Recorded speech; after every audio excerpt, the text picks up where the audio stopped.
দুনিয়ার টাকার গোলাম নাটকে এবার এমন একটি পর্ব দেখতে পাবেন দর্শকরা যেখানে রাজকে সবার সামনে হাত জোড় করে ক্ষমা চাইতে দেখা যাবে।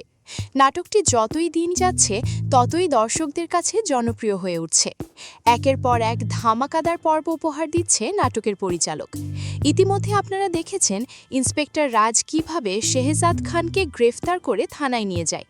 রাজ বলেছিল শেহজাদকে ৪৮ ঘন্টা থানায় আটকে রাখবে, কিন্তু শেহজাদ দাবি করে ২৪ ঘন্টার মধ্যেই সে জেল থেকে বের হয়ে যাবে। এই কথা কোনোভাবেই মেনে নিতে পারে না রাজ।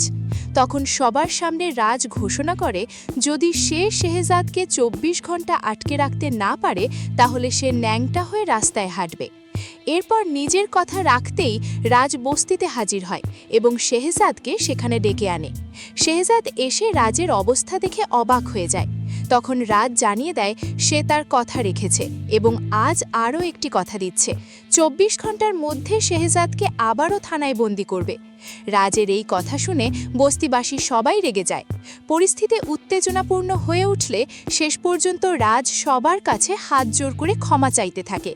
তো ভিউয়ার্স, এমনই একটি টান টান উত্তেজনাপূর্ণ পর্ব দেখতে পাবেন দুনিয়ার টাকার গোলাম নাটকে।